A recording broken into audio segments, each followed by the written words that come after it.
Abriu com a torcida do Botafogo e depois do jogo o Luiz Castro comentou a goleada, o 4-0. Talvez tenha sido a exibição mais conseguida, mas já contra o São Paulo de uma forma diferente, mais assente no momento defensivo e na saída para ataque rápido. Já a equipa tinha dado mostras de segurança.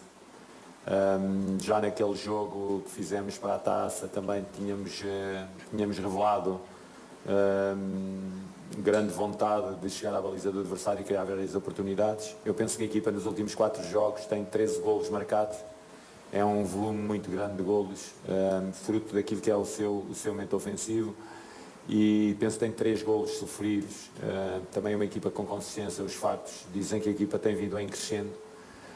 O trabalho dos meus jogadores tem sido, como eu tenho dito desde sempre, tem sido um trabalho ótimo, tem-se dedicado ao trabalho por completo, são muito sérios, são muito dignos, e quando eles apresentam a ambição que apresentam, mesmo quando as coisas não nos estão a correr tão bem, os jogadores dão tudo deles para colocar as coisas no sítio. Mas hoje talvez tenha sido em forma de um modo global e por aquilo que são os dados da primeira parte e da segunda, em que a primeira parte temos também dados muito bons, com chegadas à baliza. O adversário chegou à baliza na primeira parte 2 vezes, na segunda parte 2 vezes. Nós chegámos 9 na primeira e 14 ou 15 na segunda, num total de 24 remates à baliza. Muitos deles dentro da área, isso mostra que a equipa chegou muito junto à área, não concedeu nada. Portanto, penso que sim, penso que foi a melhor exibição da época. Tá, e 4ª vitória seguida do Botafogo, um pouco de paz ao Luiz Castro, que já estava ficando ali bastante pressionado, né, insatisfação da torcida, e hoje uma vitória convincente, jogando em casa, Zupa. Eu fico pensando se talvez devesse ser a prioridade do Botafogo na temporada. Eu sei que é difícil falar nisso num brasileiro tão acirrado, né, onde não se pode correr risco de pensar em parar em Z4, mas pensando em título, em competitividade, talvez seja a grande chance. Ou pensar em evoluir no brasileiro também, porque a coisa fica muito achatada. Também não acho que a gente não pode pensar assim. Eu acho que o Campeonato Brasileiro, para times como o Botafogo, não permite que você o trate como secundário. Sim. Porque o preço ele é pesado. A gente viu, por exemplo, o ano passado. O Fortaleza não tratou como secundário. Mas ele estava disputando o Libertadores, ao mesmo tempo com o Campeonato Brasileiro. Sem ter elenco com essa profundidade, o Fortaleza correu o risco de cair. Conseguiu se recuperar, saiu da lanterna para bater Libertadores. Mas é claro que, pensando em possibilidade de título, né, em ir mais longe, é claro que a Sul-Americana ela é mais vantajosa. Pensando no impacto para um projeto, né, da SAF, de uma nova empresa, de um reposicionamento do Botafogo no cenário. Você tem uma competição sul-americana logo no seu terceiro ano de SAF, na verdade, segunda, né, temporada de SAF, é também muito importante. Foi uma vitória bem tranquila, o César Valerro é um time bastante frágil. O primeiro gol foi bem interessante do ponto de vista tático, porque mostrou muito da movimentação do Botafogo, que foi o Danilo Barbosa infiltrando, um volante mais posicional infiltrando na área, e o Vitor Sá, que é o ponta pela esquerda, fechando para finalizar do meio para a direita. Então, movimentação bem constante dos jogadores do Botafogo para construir o primeiro gol. A partir daí, 2 gols de pênalti com expulsões do César Valerro, e o terceiro gol e o último gol do Eduardo, o goleirão. O goleiro foi com medo da bola.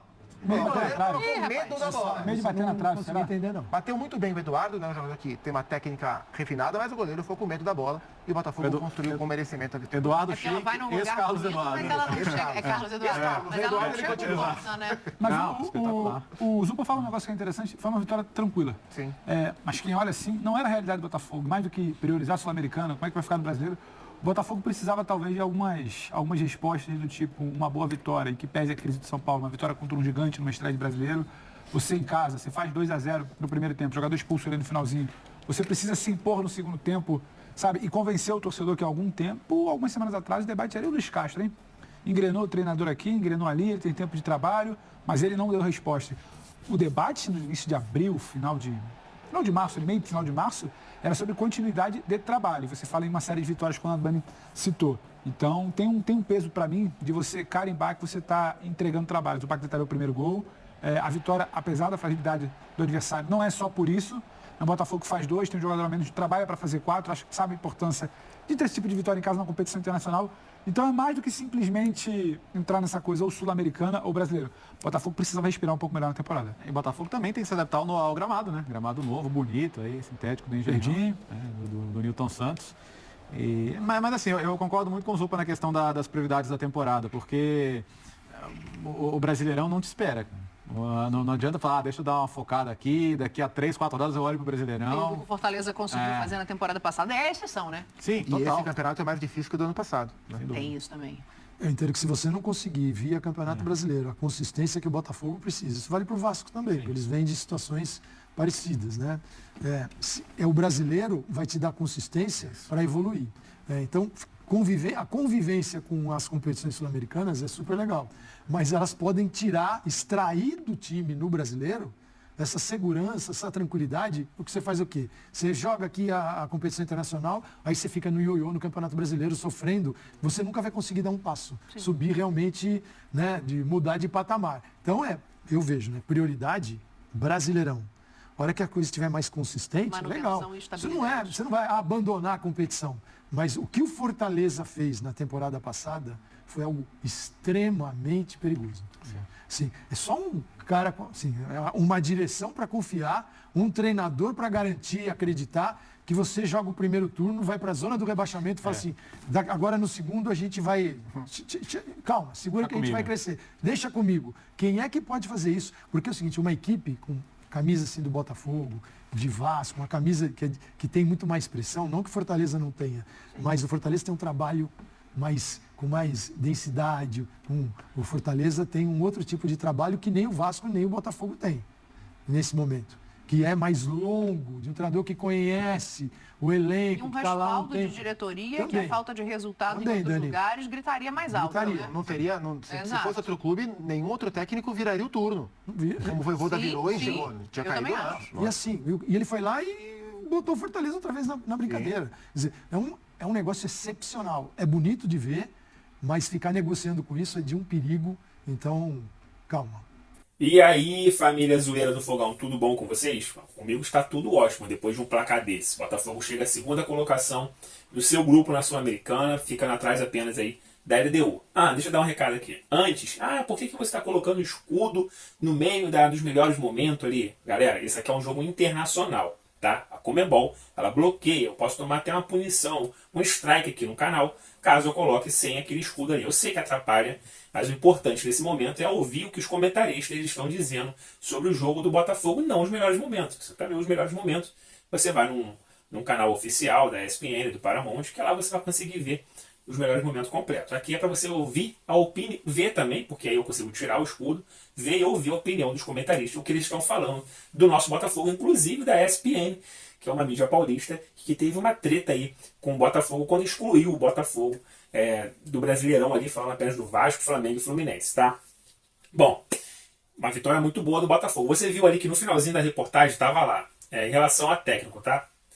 O Corinthians fechou com o Cuca e o São Paulo fechou com o Dorival. Eram dois técnicos que a torcida do Botafogo há 3 jogos atrás estavam pedindo para estar no clube, galera. Coincidências aí ou não, os dois técnicos foram contratados praticamente juntos para os 2 times aí paulistas, o Corinthians e o São Paulo. Muita gente queria o Dorival ou o Cuca aqui no lugar do Luiz Castro, que ao meu ver anda evoluindo sim. Eu acho ele muito mais ativo agora à beira do campo, mexendo um pouco no time, às vezes entrando com uma formação com um jogador ou outro que a gente talvez até não queria, mas ele já está pensando talvez no jogo de segunda-feira pelo Bahia. São 3 competições que o Botafogo está, então ele precisa poupar. No segundo tempo, quando o Botafogo fez 3-0, ele já tirou o Tiquinho Soares, já fez aquela mudança que a gente tirou o Eduardo, que era justamente para poupar esses jogadores.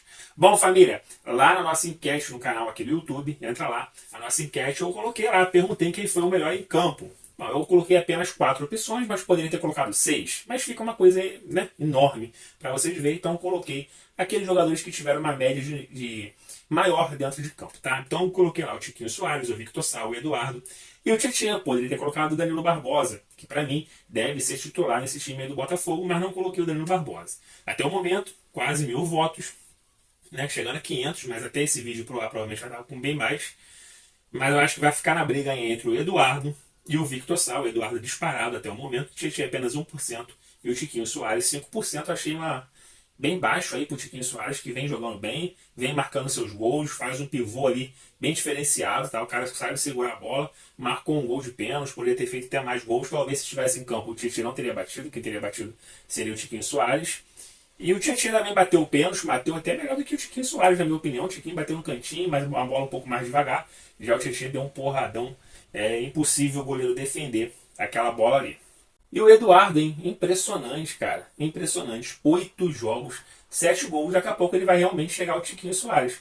A sorte do Tiquinho que o Eduardo faz, o Tiquinho faz. O Eduardo faz, o Tiquinho faz. Mas de Tiquinho, o Eduardo pode passar aí o Tiquinho Soares. Bom, brincadeiras à parte, o importante é que o Botafogo vem fazendo gols, não importa quem faça os gols. O importante é fazer gols e ter vitória. 4ª vitória seguida do Botafogo. Bom, família, qualquer informação, qualquer notícia do Botafogo, qualquer mídia que esteja falando do Botafogo, e eu consegui pegar aqui para vocês, eu sempre trago, para você ter uma variedade de imprensas diferentes falando sobre o nosso Botafogo.